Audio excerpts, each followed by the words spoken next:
Everyone, welcome to Sipika Social Science classes.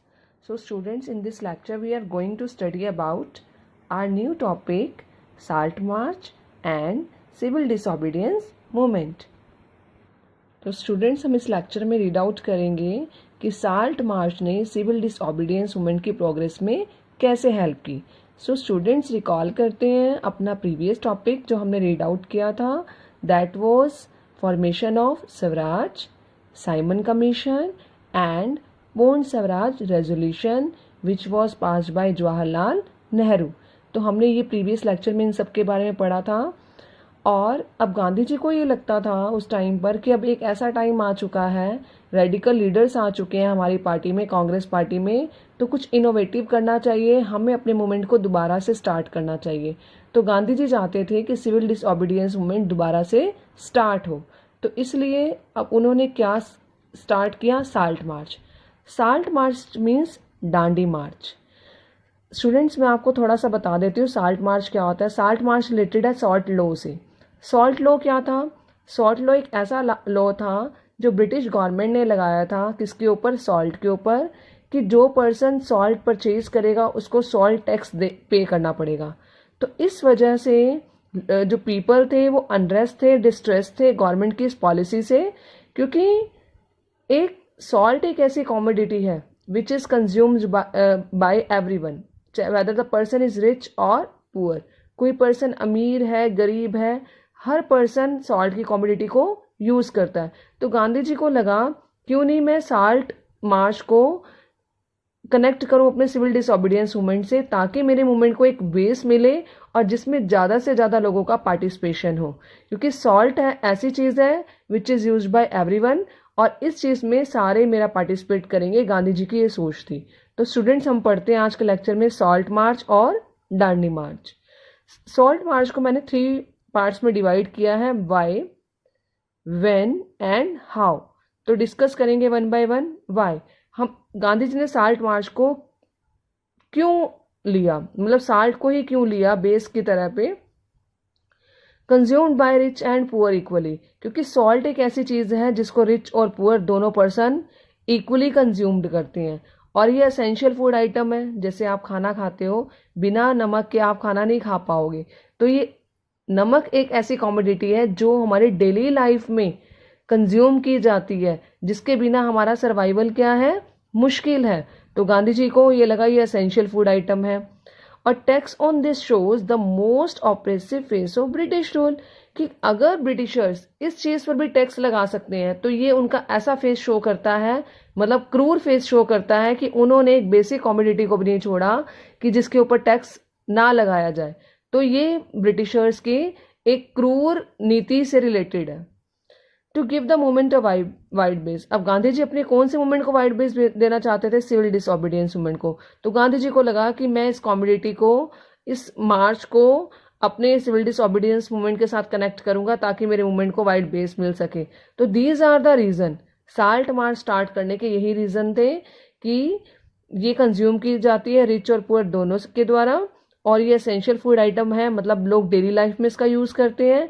और Britishers अगर इस हद तक भी जा सकते हैं कि वो ऐसी एसेंशियल कॉमोडिटी को भी नहीं छोड़ रहे हैं जिसके ऊपर टैक्स लगाया जाए.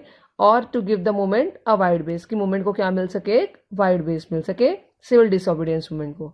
अब ये जो मूवमेंट था ये कब स्टार्ट हुआ था? ये मूवमेंट स्टार्ट हुआ था 12 मार्च 1930 को, और एंड क्या हुआ, कब हुआ था? 6 मार्च 1930 को. तो हम इसके बीच में देखेंगे कि क्या हुआ कि मूवमेंट के स्टार्ट होने पर और मूवमेंट के खत्म होने पर. हाउ, गांधी जी नहीं चाहते थे कि वो कोई ऑप्रेसिव या कोई हार्श अपना क्राइटेरिया अपनाए इस मूवमेंट को चलाने के लिए. तो गांधी जी ने बड़ी ही पोलाइटली क्या किया, एक लेटर लिखा वायसराय इरविन को, जिसमें उन्होंने stating 11 demands to be fulfilled by 11 March. उन्होंने 11th डिमांड रखी इसके अंदर, जो बेसिक डिमांड्स थी, और हर कम्युनिटी के लोगों की एक एक डिमांड थी बेसिक. तो उन्होंने ऐसी 11 डिमांड्स रखी और इरविन को लेटर लिखा कि ये हमारी डिमांड्स को 11 मार्च तक फुलफिल किया जाए. बट इरविन ने इसका रिस्पॉन्स कुछ नहीं दिया. इरविन ने इन डिमांड्स को रिजेक्ट कर दिया. तो गांधी जी को लगा अब हमें अपने मूवमेंट को आगे बढ़ाना चाहिए. तो उन्होंने 78 वॉलंटियर्स थे उनके मूवमेंट में ज्वाइन किया। वॉलंटियर्स तो बहुत सारे थे उनके मूवमेंट में, पर उन्होंने वो वॉलंटियर्स लिए जो उनके साथ काफ़ी दूर तक पैदल चल सकते हैं। तो उन्होंने कितना डिस्टेंस कवर किया? 240 माइल्स कवर किए। कितने डेज में? 24 डेज में, means 10 miles per day, Sabarmati आश्रम से लेकर दांडी तक। तो गांधी जी ने साल्ट लॉ को तोड़ने के लिए अपने साथ 78 वॉलंटियर्स लेके 240 माइल्स को कवर किया 24 डेज के अंदर, साबरमती टू दांडी। दांडी कौन सी है? दांडी एक कोस्टल एरिया है जहां पर गांधी जी ने जाकर सॉल्ट बनाया था। तो गांधी जी ने क्या किया? वहां पर सॉल्ट लॉ को वायलेट किया। वायलेट कैसे किया? कि गांधी जी ने वहां पर खुद नमक बना के सॉल्ट लॉ को वायलेट किया कि हमें कोई सॉल्ट बनाने से रोक नहीं सकता, ये हमारा बेसिक राइट है। तो उन्होंने 6 मार्च 1930 को सॉल्ट बनाया। तो स्टूडेंट्स, मैंने बताया था आपको कि जब 11 मार्च को उन्होंने इरविन को लेटर लिखा, रिस्पॉन्स ना आने के बाद उन्होंने 12 मार्च 1930 को सॉल्ट मार्च स्टार्ट किया, और ये एंड कब हुआ था? 6 मार्च 1930 को। स्टूडेंट्स, हम रीड करेंगे कि कौन कौन से लोगों ने इसमें पार्टिसिपेट किया, कैसे पार्टिसिपेट किया। तो break the salt laws and make salt, जगह जगह पर लोगों ने सॉल्ट लॉ को ब्रेक करके सॉल्ट बनाना शुरू कर दिया, खुद उसकी मैन्युफैक्चरिंग की कि हमें कोई सॉल्ट बनाने से रोक नहीं सकता, ये हमारा राइट है कि हम खुद उसको मैन्युफैक्चर कर सकते हैं अगर गवर्नमेंट उसके ऊपर टैक्स लगाती है। स्टूडेंट्स ने बायकॉट किया, स्कूल जाना बंद कर दिया, ऑफिशियल्स ने ऑफिस जाना बंद कर दिया, इम्पोर्टेड क्लोथ्स को बर्न किया गया। इसमें बहुत सारे इंडस्ट्रियलिस्ट ने पार्टिसिपेट किया और उन्होंने इम्पोर्टेड क्लोथ का पूरे तरीके से बायकॉट किया कि हम यहाँ पर अपनी कंट्री में इम्पोर्टेड क्लोथ को यूज नहीं करने देंगे। पीपल रिफ्यूज टू पे टैक्सेस, लोगों ने टैक्स देने से मना कर दिया कि जो हाई टैक्स गवर्नमेंट चार्ज करती थी, लोगों ने सोचा अब मोमेंट आ चुका है हमें, क्योंकि उनके लिए मेन प्रॉब्लम थी टैक्स पे करना। तो अब वो चाहते थे कि अगर मूवमेंट स्टार्ट हो रहा है तो कम से कम हमें इसका ये फायदा हो कि हमारा जो टैक्स है वो रिमिट हो जाए, हमारा टैक्स है वो बिल्कुल खत्म हो जाए। लोगों ने फॉरेस्ट लॉ को वायलेट किया। आपको पता था कि गवर्नमेंट ने कुछ एरिया कन्फाइंड कर दिया था जहां पर रिस्ट्रिक्शंस थी लोगों के, फार्मर्स के आने की और फार्मर्स के जाने की। तो अब लोगों को लगा कि गांधी राज आ गया है, तो अब उन्होंने फॉरेस्ट लॉ को भी वायलेट करना शुरू कर दिया ताकि हमारी जो एंट्री है और एग्जिट है वो इजिली हो सके। Women also responded to Gandhi's call. जब मूवमेंट स्टार्ट हुआ तो वुमेन को लगा कि हमें भी इसमें पार्टिसिपेट करना चाहिए, तो मूवमेंट ने भी प्रोसेशन में पार्टिसिपेट किया, धरने दिए। तो इस तरह से मूवमेंट जो था पूरी कंट्री में एस्टैब्लिश हो चुका था। जगह जगह पर लोगों ने अपने अपने तरीके से इस मूवमेंट में पार्टिसिपेट किया गांधी जी की कॉल पर। अब मूवमेंट में पार्टिसिपेट किया, हम पढ़ते हैं गवर्नमेंट ने इसमें क्या रिएक्शन दिया। जब हर जगह में कंट्री पर ऐसा ही दंगे हो रहे थे, लोग वायलेट कर रहे थे ब्रिटिशर्स के लॉज को, तो उसमें गवर्नमेंट का क्या रिएक्शन आया। जब 25 satyagrahis attack the salt godowns, उन्होंने साल्ट के गोडाउन्स पर अटैक किया तो पुलिस ने उन्हें बुरे तरीके से पीटा, बहुत बुरे तरीके से पीटा। कुछ लोग जो थे, some people were wounded and some died, कुछ घायल हो गए और कुछ मर गए। और बहुत सारे लीडर्स को उन्होंने क्या अरेस्ट कर लिया। उनमें से जो प्रोमिनेंट लीडर्स थे वो कौन थे?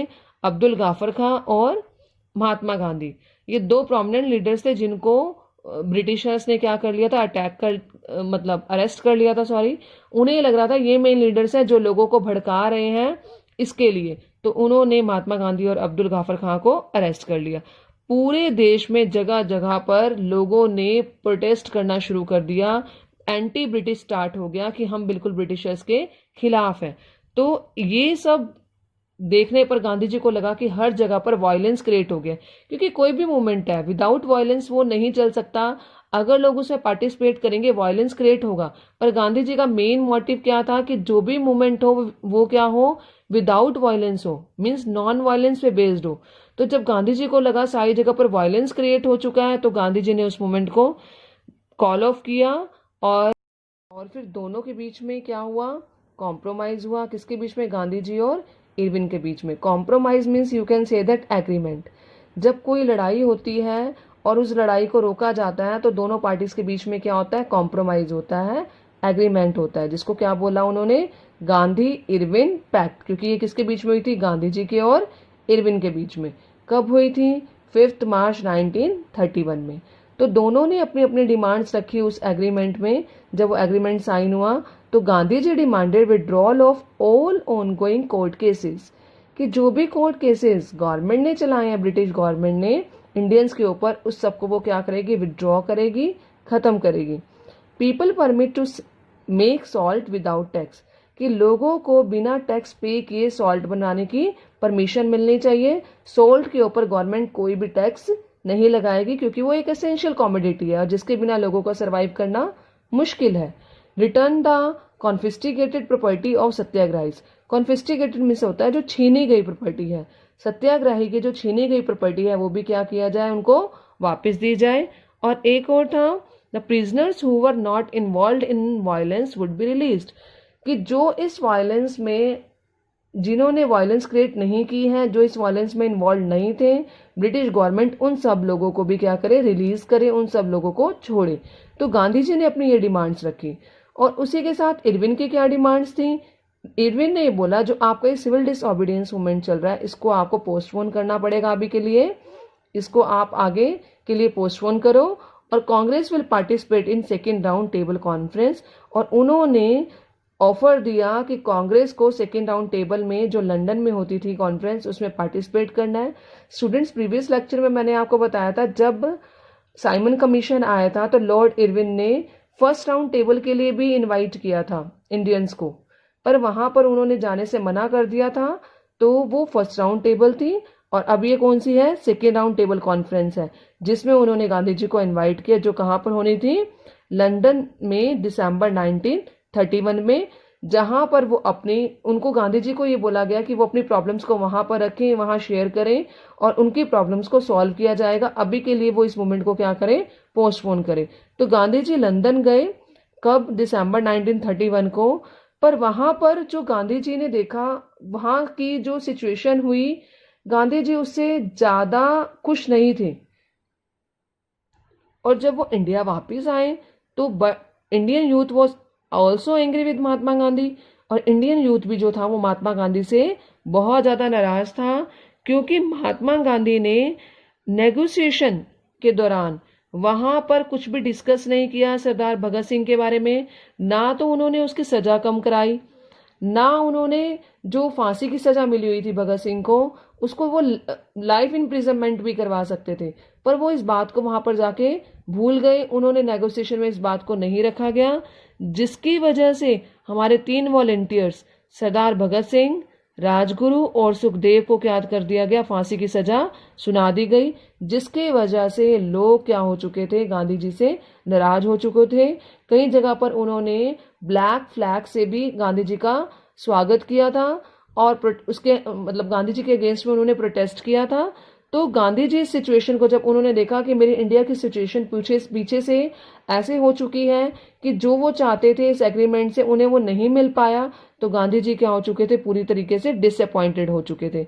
तो उन्हें लगा कि मुझे अपने सिविल डिसओबीडियंस मूवमेंट को दोबारा से लॉन्च करना चाहिए, कि उन्होंने जो अपने मूवमेंट को वापस लिया वो उन्हें नहीं लेना चाहिए था। तो अब उनको ये लगा कि हमें अपने मूवमेंट को दोबारा से न्यू इनिशिएटिव लेके इसमें दोबारा से हमें स्टार्ट करना चाहिए इस मूवमेंट को। तो स्टूडेंट्स, हम अपने नेक्स्ट लेक्चर में पढ़ेंगे कि किन किन लोगों ने सिविल डिसओबीडियंस मूवमेंट में पार्टिसिपेट किया, उनकी क्या आइडियोलॉजीज थी, और उन्होंने, उनका स्वराज का मीनिंग उनके लिए क्या था। हम ये सब कुछ पढ़ेंगे नेक्स्ट लेक्चर में, कि जो जितने लोगों ने अब मतलब कॉल ऑफ होने से पहले पार्टिसिपेट किया था, इतने एंथुजियाज्म से उसमें पार्टिसिपेट किया था, तो क्या गांधी जी के द्वारा दोबारा बुलाए जाने पर उन्होंने उस मूवमेंट में इतने अच्छे तरीके से पार्टिसिपेट किया या नहीं किया, ये हम पढ़ेंगे अपने नेक्स्ट लेक्चर में। Thank you.